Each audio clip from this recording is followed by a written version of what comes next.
we both understand that things happen, right? And bad things happen, and bad things are guaranteed coming. Yes. They're coming, right? Yep.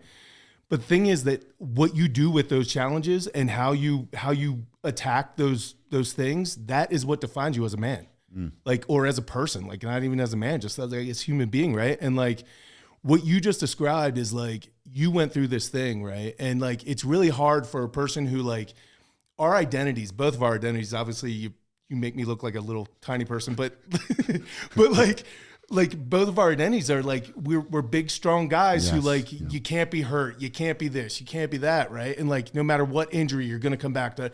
But when it comes to something like that, like a lot of people take that victimhood, right? Yes, and like that victimhood is something that you got to battle inside your head, and you're like, no matter what today, like you find what you can do and you focus on what you can do instead of what you can't do, or you think about what you do have versus what you don't have instead of the opposite, which is complete being a victim, right? Yes, like it is. You easily could have been like, well, this is all over for me. I can't do it. Like, whoa, it's me. This is my life, blah, blah, whatever. Right. And like being a victim is like the worst thing that like you could be as a human being. Yes. Like the second that you fall into that, things are only going to, everything's going to cascade down. Yep. Everything's going to get worse, you know? Well, I mean, just to piggyback that a little bit is like that happened and it was in the build up to World's Strongest Man, right? Yeah. So I was literally in the hospital and I'm sitting there. I don't have answers for this, but you know, I was saying I had already made the call, right? This is my last World's Strongest Man. I'm going to figure it out. And so the day that I got out of the hospital, I got released. So they had a midline in me, right? And they were trying to leave it in me.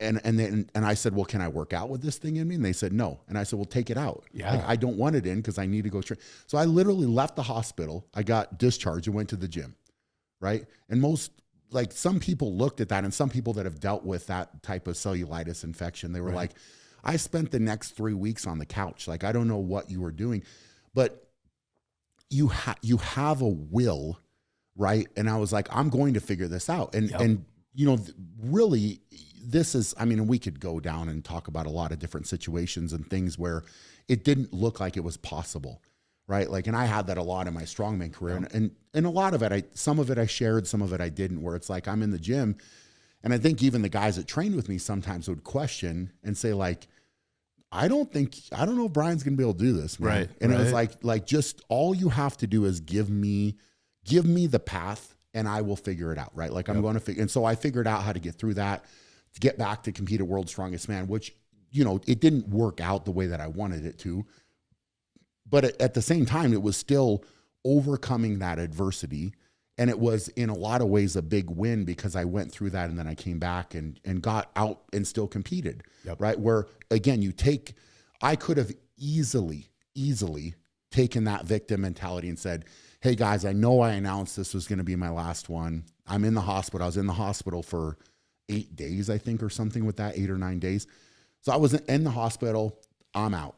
Right? Like, I'm not going to fight this battle. I'm not, it's so easy. And most people would have probably accepted that. Yep. Right. Because it's the most legit excuse ever. Yeah. Right? I'm in the hospital. I got to pull out. Okay. You know, poor me. I'm going to go. And I am going to go just sulk and whatever. Right. And it's choosing how you deal with that type of adversity that comes into your life. Right. Because I didn't want that. It wasn't like I chose it or anything. And you know, me being me, I was way more stubborn than I should have been in going to the hospital. And that probably made it much worse than it was going to be if I would have just said, oh, I'm going to go in because something's wrong. You know? Right. So, but that, the victim mentality, man, and things are going to happen. Like you just said, something bad is coming. Yep. Right. And something that is real life is coming. It is, right? Yep. So like, how do you build yourself up for that so you're prepared? But go, man. I love it. I love where you're going. I do want to say something because what you just said about who you are, right? Like you, the person who decided to go from the hospital to the gym because you knew that that's what your next step needed to be. Like, I saw that in you the first night that I met you, right? Like for you guys listening. So we have a common friend, Andy Shadow, right? Mm-hmm. Awesome dude.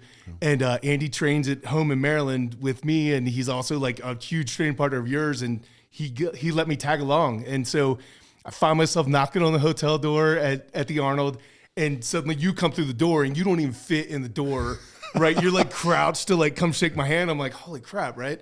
So we go in and we're all hanging out. And we hung out for like an hour and a half or something before we left for the show. Yeah. And when we were hanging out, you were Brian, right? Like you were talking game plan, but still being chill, doing your stuff, like just being Brian, right? Yeah. And then I'm not going to tell people your little like how you get ready, right? But like, and there's all types of like empirical evidence and scientific stuff behind this about like your autonomic nervous system is sympathetic and parasympathetic, and I can use a bunch of big words to describe what happened, right? But this is what happened, right? You did something, you stood up, and you were no longer Brian. You were Brian Shaw, right? And there's Brian Shaw who goes out there on the stage and does his thing, and then there's Brian who's like playing with his sons and hanging out and like laughing and being whatever, right? And it's two very different things. And you stood up, and it was like that switch, right? And that switch can be taught, right? Like you can learn how to do that. And the thing about like strongman and everything is you need to be able to turn it on and then turn it back off, or else you're exhausted by the, you know what I mean?